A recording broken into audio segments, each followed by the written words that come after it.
Welcome to Escapists Anonymous, the fantasy fiction book club. I'm Sam. And I'm Dan. This week, we are once again diving headlong into Oraya's dangerous and sexy adventures in the Kajari.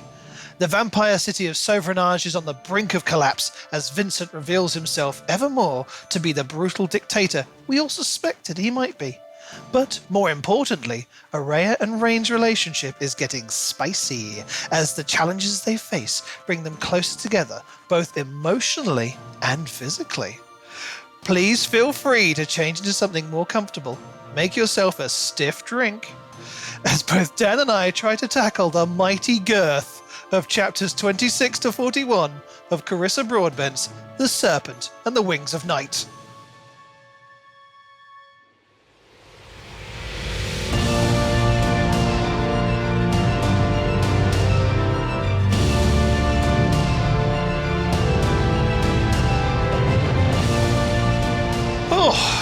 Oh my word.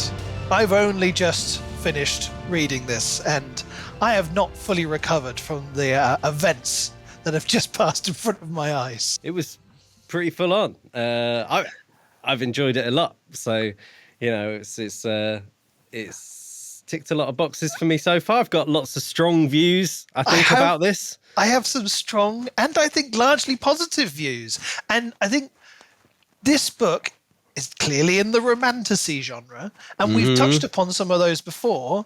But this is the first one where I think, oh yeah, this is what I was expecting. This is the good stuff. Yeah.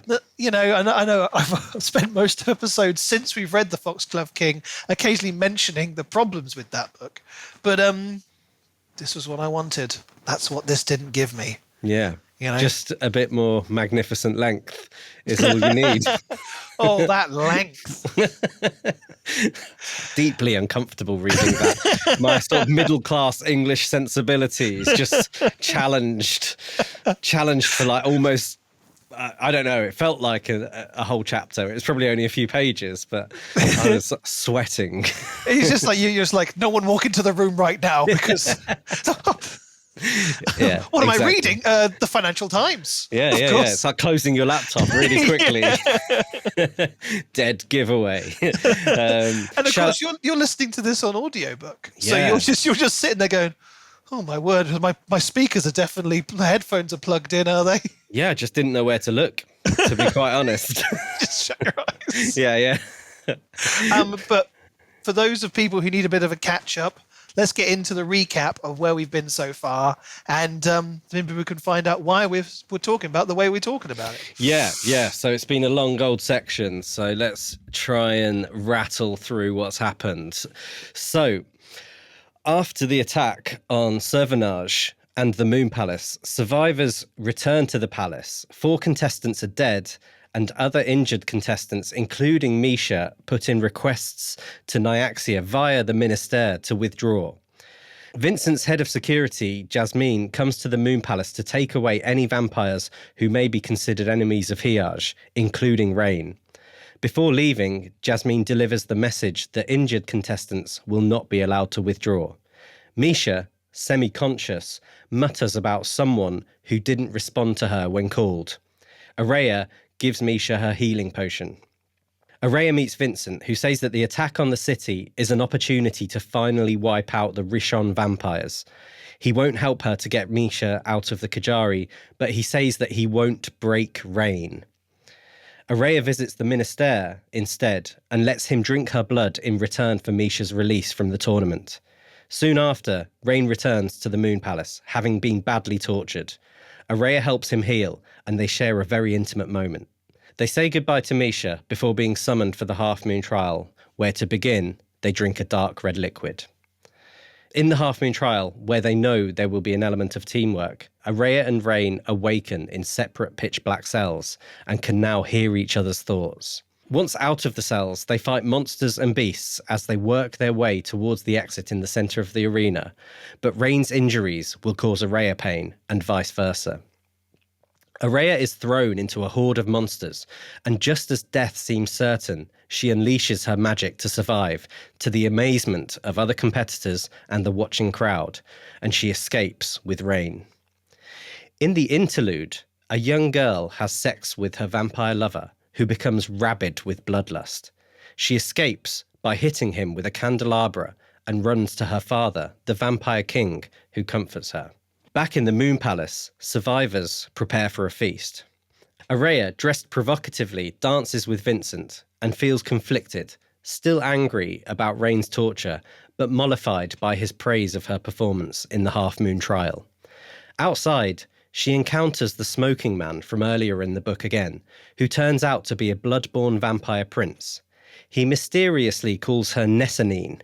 Oraya doesn't understand the reference, but decides to take offence. With the Half Moon trial behind them, Oraya and Rain's alliance should be at an end, but they grow closer than ever. After the feast, they head to the city, and Rain basically offers Oraya the opportunity to kill him. Instead, they share a highly charged moment where they both make themselves vulnerable to each other.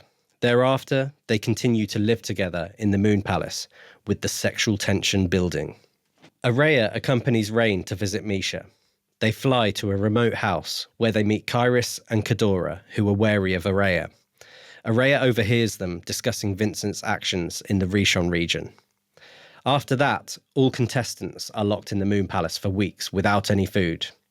As he grows weak from hunger, they argue, and Rain insists that she isn't in danger from him. Oraya says she has to leave to protect herself, but Rain says he will leave instead. That night, Oraya dreams of her childhood, and then awakes in the next trial in a forest filled with acidic mist. After realising that the blood of the animals in the forest is poisonous, she finds Rain and prevents him from feeding on them. They find a cave for shelter. Rain is injured and weak, and without blood will surely die. Oraya offers Rain her throat to feed on, and when Rain relents and accepts, the venom of his bite causes her to experience intense desire, and there is some serious over-the-clothes action. Rain uses all of his willpower not to get carried away and kill Oraya. Afterwards, they kiss, and Oraya wants more, but Rain insists on waiting for the venom to wear off. The next night, they plan their next move in the trial, realising they need to avoid the mist to reach the end point. They enact a plan to use a protective cloak to shield themselves from the mist as they fly in short intervals towards the escape. As they near the escape, Rain realises that the ruined dead lands that they are crossing is in fact, or was in fact, the city of Oraya's birth, Salene. It has been totally destroyed, much to both of their dismay. They are ambushed by Ivan, and Oraya is, once again, badly injured before Rain intervenes. Angelica arrives and threatens to kill Oraya if Rain does not release Ivan, asking Rain whether he wants Oraya to be another Nessanine. Rain throws Ivan into the oncoming mist, grabs Oraya, and they fly through the mist and the pain it causes to escape back to the arena, where they learn that the final trial has been moved up to the very next day. The minister reveals to them a view of the city, with the bodies of enemy vampires lining the city walls.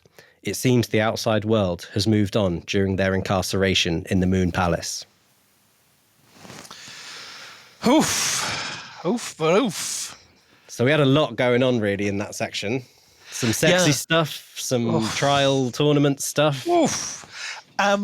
So the sexy stuff, Dan, we talked about this in the last episode. You were like worried that it was going to go from casual friendship, perhaps a little bit antagonistic between Oraya and Rain, through to full-on hanky-panky, and it wouldn't be earned. Was it earned for you? Yeah, I think in the end, the build-up was actually really good. That kind of intense period of them living together was done really well. I still think those early parts where there's a little bit of a mismatch in some of the level things are at versus some of the he looks like he'd be good at fucking type of things that just come out of nowhere. And I was worried that we were going to kind of skip over some of this build up. And what I really like is, you know, they still actually haven't had the full-on kind of clothes off They stuff. haven't engaged in penetrative sex. They haven't. No, I'm just not going to be comfortable saying it out loud. But Well, good news for you, because I've got a whole opinion on this that I've written out that goes into it. Is this like a pre-prepared statement? I wanted to engage with it on an academic level, Daniel. We should get a lectern outside 10 Downing Street for. I have a statement to say about the sex scene that I just read. Yeah, but I thought it was good, and I still think there's room for it to develop, because the circumstances under which, obviously, that stuff in the cave happened, there's still an element of functionality to Rain's survival and needing to do that, and he's very much sort of holding back from allowing it to become something, although his magnificent length might be telling us something different in the moment. Well, of course, and then that's the important thing. But I mean, to go back to how it was built up, you had the kind of the steamy ballroom scene where I love this one. She steps outside after dancing with her father figure, and she's like, she went outside and it was hot. She was sweaty. And you're like, okay, we're entering a very different mood of scene here. Yeah. And then the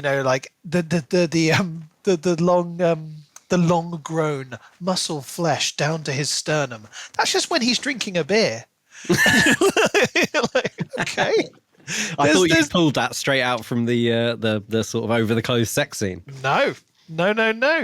Moonlight falling on his face in just the right way stops us from throwing out a defensive insult. You see, you've got these little things where it's just like, she's like, I would have totally just sassed him, but I was too struck by his beauty. And so you've got those, and that's a good little while before we enter into the sexy times. So, when I was rereading it to make some more of my notes, I was like, had it in mind of whether we felt like this was a good progression up to this, because that's one of the important things about these romantasy books, is you want to feel like this is a naturally occurring relationship, not something that's just thrown together. And I think that can be a bit of a problem with this specific genre, which touches upon vampirism, because my expectations around what this would lead to with eroticism and vampires, it has a very kind of set model to it. There's an underlying metaphor with vampires and werewolves that there's this animalistic hunter. Humans are the prey to them. And therefore there's a power dynamic that underlies this, which is kind of, inherently like, oh, they are submitting themselves to the vampire, and I was really happy that this kind of upended a lot of that, and it made the scene a lot more kind of like pleasant reading. And I mean that just kind of like I wasn't feeling awkward reading it, because there wasn't that kind of like, oh, she's being dominated and overpowered, and there's an element of it kind of being against her will. But Carissa Broadbent really goes out of her way to deal with that in so many ways. You've not just got the fact that Rain is weakened from the blood loss. So you automatically know that she's doing this to help him. He's not kind of like forcing himself on her. You've also got the fact that he then sits her on top of himself so that he has to lean up, and so that he's straining himself. And so that's almost like really demonstrating to the reader that this is something where she is in control. Yeah. And we're juxtaposing this with the scene that we saw in one of the interludes where, as you mentioned in your recap, it was the man took advantage of her and she didn't want it and he went too far. And that's always something that's maybe very uncomfortable with vampire eroticism. Like when you get some of the Anne Rice stuff, like it is very much he can't control his animalistic urges. She has to beg to stop. And so it's always like it ends in favor of the man rather than the woman, or the vampire rather than the human.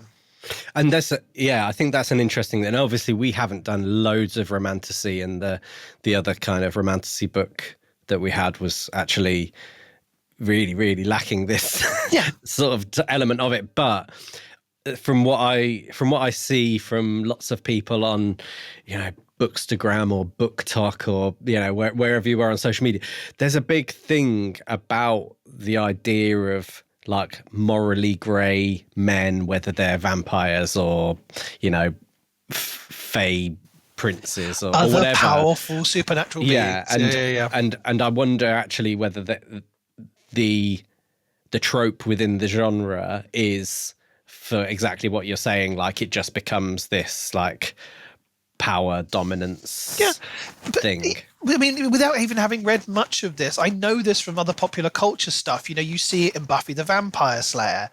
Angels barely constrained. The fact that when he has an orgasm, it brings back his soul. It's the dam that holds back the flood water of uncontrolled animalistic urges, and it ties into these ideas of the man being a barely constrained masculine force. Like any kind of concession he makes to the woman is very much against every single instinct that he has. And the vampire bite itself, and so much of the stuff that I've read before, not necessarily outwardly romantic stuff, but just where you read stuff that touches upon vampirism, the bite itself is painful. It is a kind of like there is a gasp of pain, whereas in this it's actually a source of pleasure for her. And I thought that was a really interesting thing. Like she didn't even feel the sting. And it's because it ties into these very Victorian ideas of where the woman sits in relation to pleasure within sex. Like this idea of being penetrated is something that can inherently be, it doesn't matter about necessarily the pleasure of the woman. But in this scene, she takes as much as she wants and she gives only what she wants. And there's that danger removed because she has the power within the moment. There is no point where she has to force him away before he becomes too ravenous. In fact, he stops drinking once she orgasms and he doesn't go further. I mean, again, Broadbent makes it very clear, like, he didn't climax. And so there's but at the same time, he doesn't have the attitude that he was denied something. He says, oh, I wanted more, but he stops. There's no resentment in that. He does it because he decided it was the right thing to do because of where she was in relation to him within this moment. And so he's not just only looking out for his own blood and sexual gratification. And so the whole scene just felt so positive. I didn't come away from reading this feeling a bit icky. I felt like I just read something that felt incredibly modern and positive. And like I say, at the start of this section, upended what I was anticipating when I went in to read it. And so I kind of finished this. I was like, you know what? That was a good sex scene. So there you go, Dan. That was my academic approach to this very, very hot and heavy scene. What do you think about what I've just said?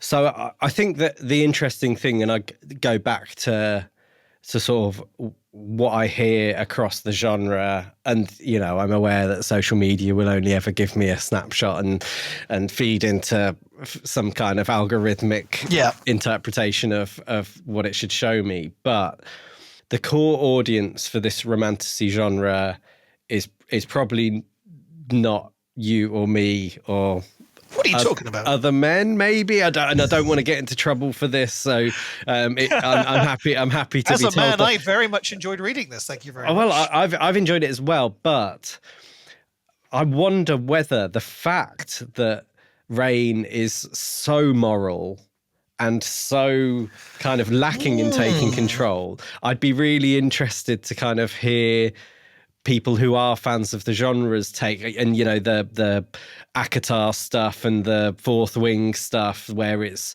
there are these, I think anyway, I haven't read them and maybe we'll get onto them at some point, but there are these kind of seriously morally questionable men that seem to actually be the source of desire for the core audience. I wonder how Raihn sort of measures up against those types of male main characters from this kind of romantasy genre. But how much is this offering an alternative for people who maybe don't like that kind of approach to the relationships in these novels? And granted, there are probably other fantasy dynamics that you can get into where you can have this more, like the expectation is more positive. Like the vampire one is a very touchy subject with all of this because of the inherent metaphor that is the penetration of the vampire bite, the hunter versus hunted. So when people, I guess, are reading a vampire novel, they might be going into it because that's what they want. So I absolutely understand what you're saying. It's just kind of nice to have read one and not had that. And, maybe, people, there's going to be a huge backlash against this book because everyone was like, I didn't want to read about some beta coy boy beta soy boy cuck who doesn't know how to woke vampire. Doesn't know how to absolutely take advantage of a woman. That's what I wanted. But Careful, Sam. I'm going to chop that into a reel. Just what you've said. No context. You're just please gonna, take it out. You're Yeah, going absolutely. to be hated by the whole No, but I'd just be interested to get that comparison to what else is in the genre. And realistically, people don't want the same thing from every book that they read. So actually, that variation might be exactly what people like about this as a story and as characters and interactions. But you're still absolutely right about what we have, what people, the general reading audience, would have as an expectation when they buy a vampire romantasy novel. Yeah. That there is so much culture kind of behind all of this, so that you can just have it as a go-to understanding. Like I say, I've never really engaged with the genre, but I've had a fairly good understanding of what the expectations are around vampire and romance, because of just the ones that I've seen, the very light touchings upon and the kind of literature behind all of this that I've listened to and read out of just, upon getting involved in this book, being like, let me have a little look at what our expectations should be. And they matched up with pretty much what I'd seen from Interview with a Vampire, Buffy, a bunch of other stuff that involves vampires that I've seen over the years. Yeah. I mean, I think you make some really good points. I think sort of going back to the other issue around the ramp up I had in the previous one was I wasn't getting the sense of Oraya as a kind of sexual character, other than having said Raihn looks like he'd be good at fucking.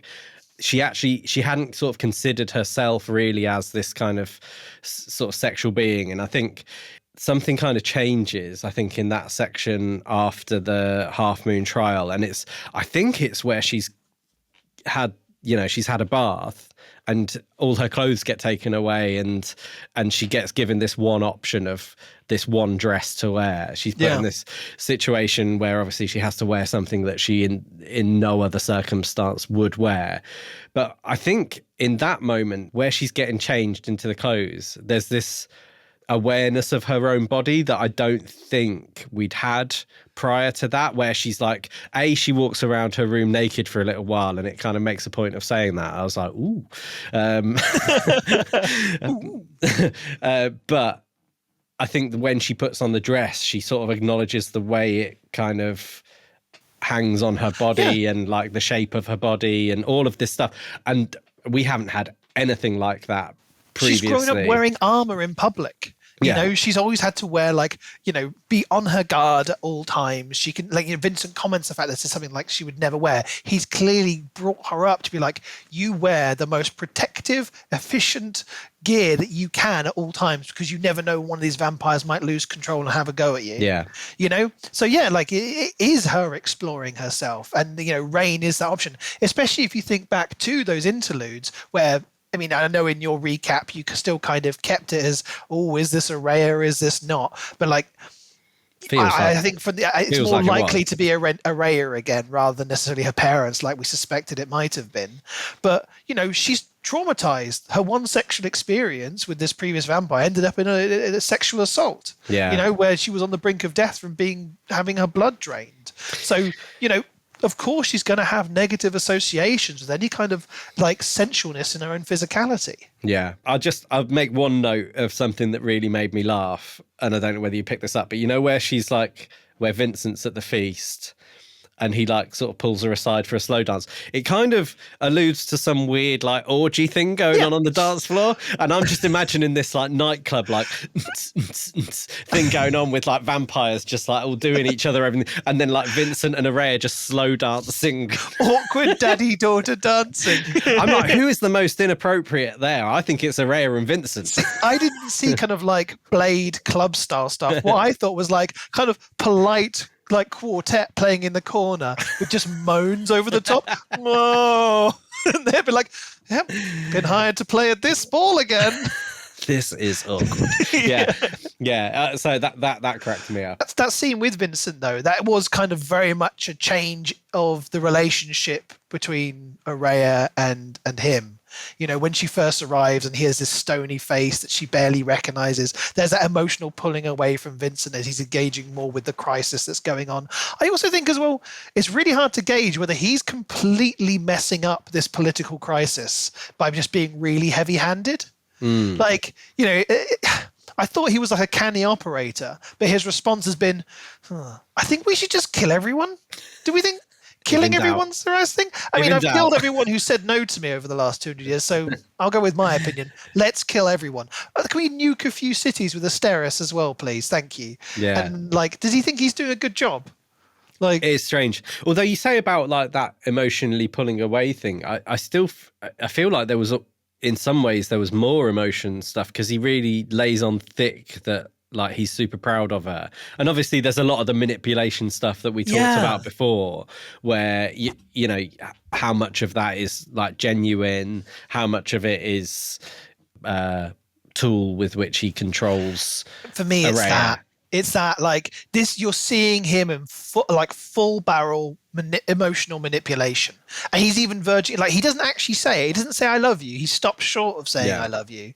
But he's completely using everything he's used before. So that, you know, like she says like, when she starts to explain away what he did to Raihn. She's like, oh, maybe under the circumstance, he didn't do anything wrong. And it's like, yeah, he did. He's engaging in genocide, and we see more of it as it goes on. And you can't excuse that just because he gave you a nice dance. But, you know, Oraya doesn't push it because she's like, maybe this isn't the time to do it. And maybe there's not even any point having that conversation because she had the previous one and she saw what it got. It got Vincent becoming King Vincent rather than Father Vincent. And it's not like he will see sense. He'll just withdraw to his position of power. The voice in her head tells her that she is programmed to forgive anything that he does.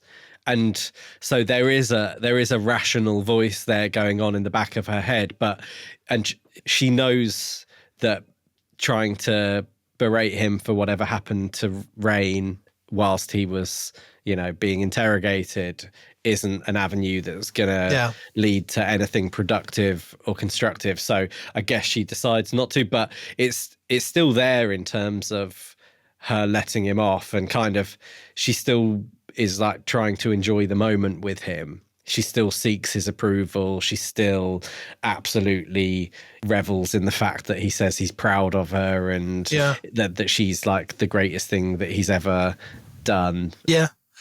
I have a couple of points with this whole thing. Like, so one, you mentioned about the voice, you know, the voice in the back of her head. How much is it Vincent? You know, like we have so many times when Vincent's voice is in her head. And it makes me wonder, like, is this actually like him somehow having access into her mind? I haven't been working on an assumption that is a real kind of mind control or telepathy type of thing. I've been thinking it's like a byproduct of the sort of years of manipulation and control. It's just because some of it's so present. You know, it's like when someone's kind of psychologically damaged by someone in a TV show, and then that person, even though they're like dead, sometimes they keep appearing. Yeah. You know, being like, you'll never escape me. And they're like, oh, I feel like it's that. It's like Vincent, even though he's haunting her, like in her mind, because you've got ones where he's like really reactive to the events happening in the scene, rather than, it's not like her thinking back on past events, you know, being trained to do stuff, you know, and she's like, you know, listening, thinking about what, you know, the little idioms that he would reel off. It is very much like just, she knows his voice so well, it's always present in his mind. I think he's just the voice of risk assessment. Yeah. Really, like it's like sort of administrative role in Oraya's head, where it's like, we talked about you not taking risks, and we've talked about you not allowing yourself to get too close to people or people to get too close to you and all of that stuff. So it represents his ever-present control of her, that his conditioning like lasts even when he's not around. Yeah. And that plays in well to the sort of gaslighting stuff where she wants to forgive him and she wants to believe him and she wants him to be the good guy in the story, even though there's this kind of mountain of evidence to climb over to really kind of reach that conclusion. I mean, it must be done now. She must just be thinking like, no, this is like with where we left the story, with him just like indiscriminately killing cities, and then also just entire swathes of the population of Sauvernage. Like, this is done. She can't be like, oh, well, there must be a good reason. Like, he's just a despot. Yeah. Like, I think, that's the city that she wanted to go to try and find and whether she had any family, and he's wiped it off the map. So, it feels like there's a real hard line there that he's crossed. how much do you think Vincent knows who Raihn is? Because he's like in the ballroom scene, he acts like Raihn. Don't know that Raihn character you're talking about. But also she'd previously mentioned like don't hurt Raihn. Blah, blah, blah. Yeah. So is he playing dumb? Like, it's interesting as well because it feels like Raihn sort of avoids Vincent in they're that not interacting at all, in are that they? the ballroom, the feast scene. So yeah, like I just wonder whether we're going to find out about some past interaction. But I thought Vincent's powerful enough that if he wanted to address something to do with Raihn, like there wouldn't really be any reason why not, would there? As the Vampire King. Then it just makes me think all the more why there's something important as a dynamic between the two of them. But there's also the smoking man again, who we found out now is the Bloodborne prince, and Raihn and him seem to know each other. I think there's more going on here, and I think the way it impacts on Oraya and the whole process has impacted on Oraya is I think she's largely grown up thinking all vampires are basically exactly the same apart from Vincent. And now the process of having met Raihn and some of these other vampires and overheard the conversation that they hear when they go to visit Misha is that there's all of these shades of grey. There are vampires who have ethics and morals and are fighting for a better world, and it's kind of starting to challenge her preconceptions. I think it suits Vincent for her to have believed that all vampires are just brutal animals that you can't trust and that you should kill unless they're me. Well, which is why I thought she's wondered like, oh, well, Vincent can't know about her extracurricular activities of killing all these vampires, because if he did, he would have stopped her. And that's why I thought, well, that's why he can't be in her mind. But at the same time, it's like, well, if it is the case that he's quite happy for her to do it because it plays into her conceptions about only being able to trust him, then it also works. Yeah. He's quite happy to let it happen because, well, good. She doesn't trust a single other vampire except me. I'm her only source of comfort and safety. Yeah. Which, as you said, I think in the previous episode, it's like all of it's about that, like creating enough of a kind of conditioned thought process that she has to rely on him for everything. Because he's genuinely scared about losing her, but I can't quite tell if it is affection or if it is she's so integral to whatever grand plan he's got going on. Because I just think we need to have some massive like reveals coming up over this last section of the book that we're going to cover, because I think there's like what is his actual need. I think the reason he wants Oraya to win the Kajari is nothing to do with the reason Oraya wants to win the Kajari.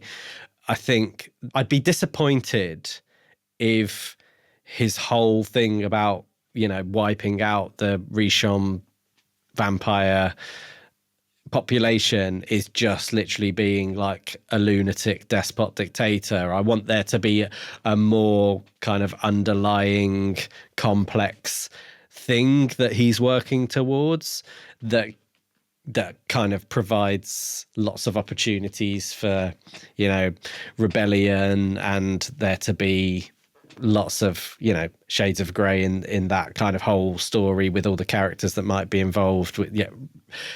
We need those reveals, I think, because I just want to know now what the whole kind of we'll get backstory is. And I wonder if the in terms of the political and the reveals and all the backstabbing with Septimus from the House of Blood, is that going to be like something that leads into the next book? This is setting up another kind of enemy, because we know it ties in with Raihn. We've had this established thing that the House of Blood are the underdogs because they, upset Iaxia hundreds of years ago. Is there something that's going to tie into, like, as Vincent falls, the House of Blood will attempt to rise, and it's tied into some kind of stupid thing that Raihn got himself caught up with, a while ago? So many questions. There's all this stuff popping into my head just as you're talking about Nessanine, and like, which is a huge thing that we need to cover. And so I had this thing, and I know I'm leaning now back towards the interludes being Oraya, but I'm still really a bit confused as to why they don't mention the name. It feels very, very deliberate. And the fact that we now know that Raihn has something significant to do with this Nessanine thing because of what Angelica says to him right before we finish there. She says, you don't want her to be another Nessanine, do you?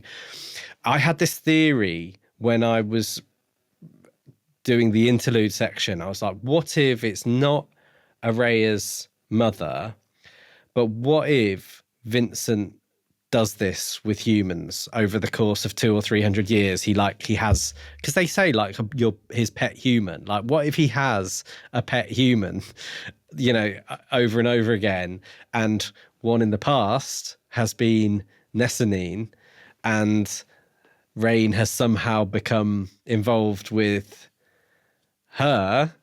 I don't know. I'm really kind of stretching here. No, but and then that's kind of how Raihn and Vincent's sort of backstory has crossed. Yeah. And because obviously this Nessanine must be some kind of famous character because the Bloodborne vampires know about her. You agree, Raihn's she's likely a human, isn't she? Yes. It's almost certainly she was a human. Yeah. So I just had this thought. I was like, what if this is meant to be like basically the same story over and over again, because Vincent has a pet human, and then when they serve their purpose or they hit a certain age or whatever, he moves on to a new one.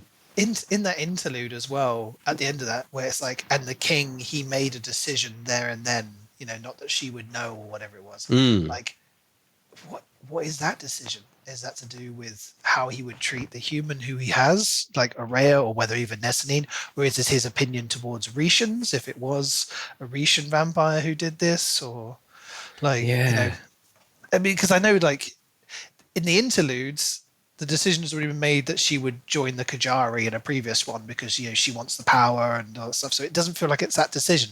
It's something else. Was the vampire that the girl had sex with was a turned vampire? Yeah. What? So that could be Raihn. He could be the vampire that lost control. And but it wouldn't be. But that's only if it's Nessanine. I think she'd recognise. I mean, if the girl in the interlude isn't Oraya in that interlude, then it could be Raihn. Absolutely, it's one way or the other. Because of course, if it was Raihn, she'd recognise. And also, in the Half Moon Trial, when they drink their little potion, she sees the face of him, saying like, it's me again, blah, blah, blah. And she also sees this guy from Raihn's past, doesn't she? Who's that? Is that the person who turned Raihn? Yeah. I think we're just going to have to leave all those questions hanging out there, because I think they just exist.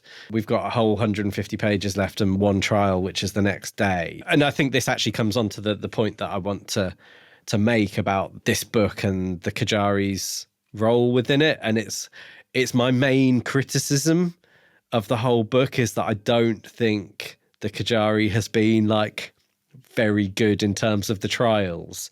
This book isn't about that. This book is like a romance story, and it might be building up to be something of a little bit of a political, social commentary on the world of vampires. I feel like, and I don't want to be like overly critical because I've really, really enjoyed it, but like, I feel like the Kajari so far, the trials have been disappointingly simple. Yep. They've been, I think, a little bit throwaway as far as you just want to get through them. You kind of get through them, and they're used to kind of move the story along. Yeah, almost just chronologically. Occasionally, we get something like the sex, non-sex thing in the cave, that it's like a really significant moment there, that kind of helps us to move the story along emotionally. But I've just been a bit like, I don't think a huge amount of thought's gone into them. I thought the Half Moon trial especially could have been so much better with the whole teamwork element. Where was all the balancing I wanted? Yeah, that prediction, Sam. I mean, I did say you were making a rod for your own back. I'm just saying, like, some kind of, like, you know, combining the minds and them having to balance on something could be a lot harder. Well, true. Yeah, I mean, I think you can keep kind of lobbying for that. I think the ship sailed somewhat, but I agree with you. Structurally, the Half Moon trials have kind of like allowed for certain breaks within what's going on. It's allowed for there to be this element of eventually, you know, Raihn and Oraya are going to have to turn on each other because that's the rule. But other than that, it's... Yeah, they've been fine. I think the Crescent Moon was the most interesting one because it wasn't out and out, everyone has to fight. It's like, okay, well, let's try and survive this weird fog. But it wasn't because of anything that you could solve as a puzzle. It was like, oh, didn't you know that the Shadowborn people have special cloaks? We can use that. Yeah, I was like, has this come up before? No. But I thought the Half Moon one, I was like, even if you made it so actually they did like a full body swap, and your survival was reliant on your partner getting you to the end, that would have been better than like, oh, they feel each other's pain. Like, yeah, and also, like, if you want to, if this is romantasy, the experience of being in one another's body and how that makes them experience each other's urges, you know, like, you could really tie that into the underlying emotional thread that runs through the book. Imagine having the magnificent length yourself, Oraya. Having such a length, you know, like, what a treat for her. But yeah, like, you know, and then even then, you know, the Kujari is supposed to be this ultimate threat, but at the same time, you know, administratively, Misha can just leave. That felt like a bit of a cop-out as well. Yeah. It's like, yeah, I know she had to go over and talk to the minister about, like, her exemption and getting her out of it.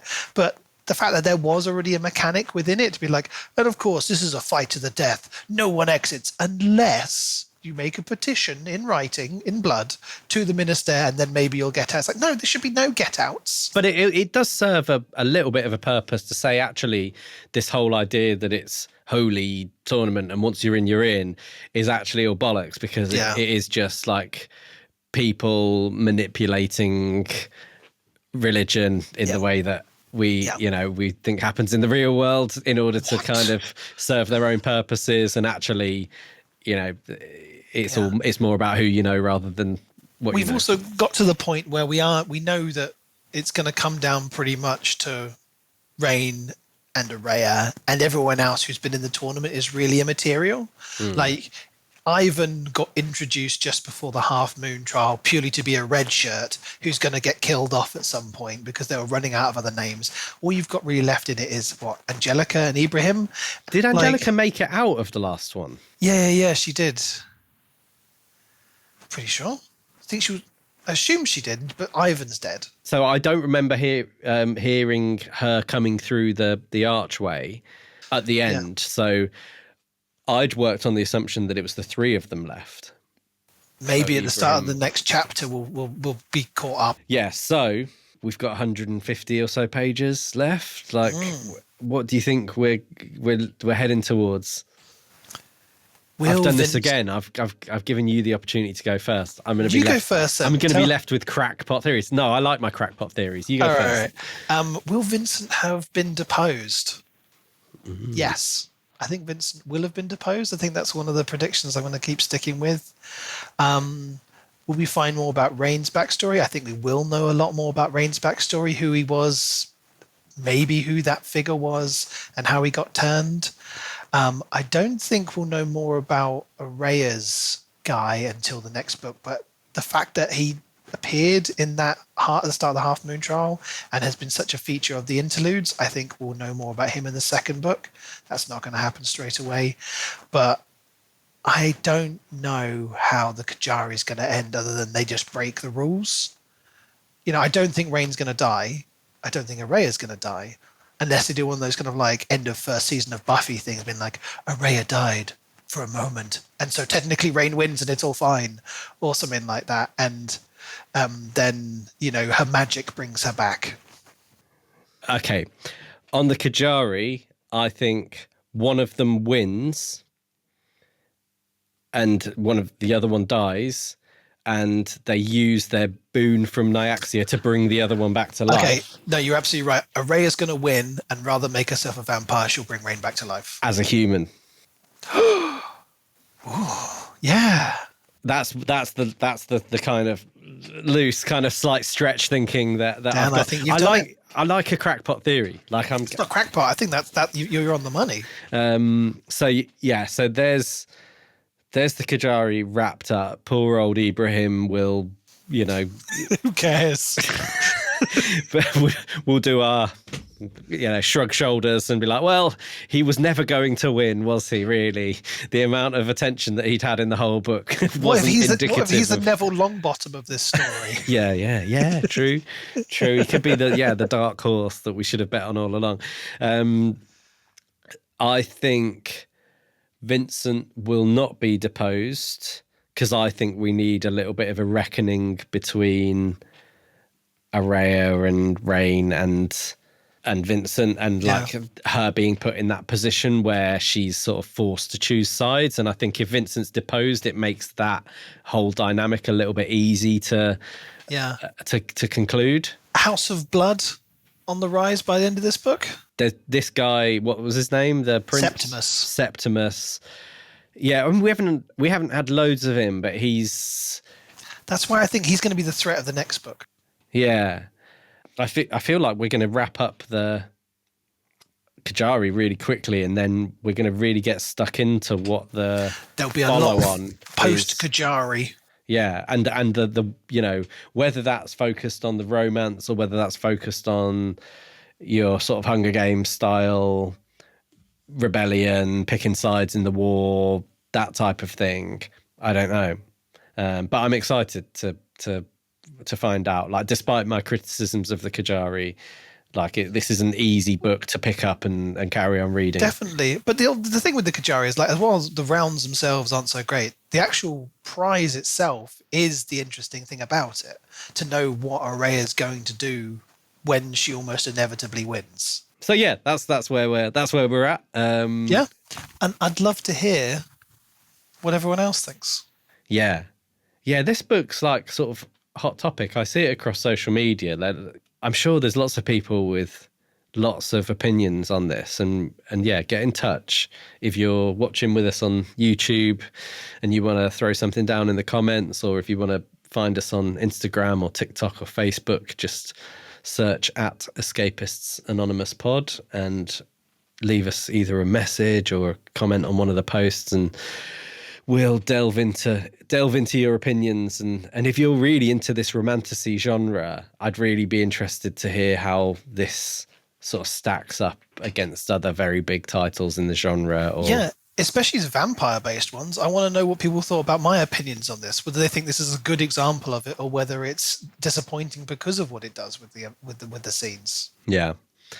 So, in the next episode, we're going to be covering the last 150 or so pages of the book. So we need you to read all the way to the end. Of its big length. Of its magnificent length. And we will be really covering that section. In a lot of detail. In a lot of detail. I'm going to get my full attention. Full analysis of of that magnificent length.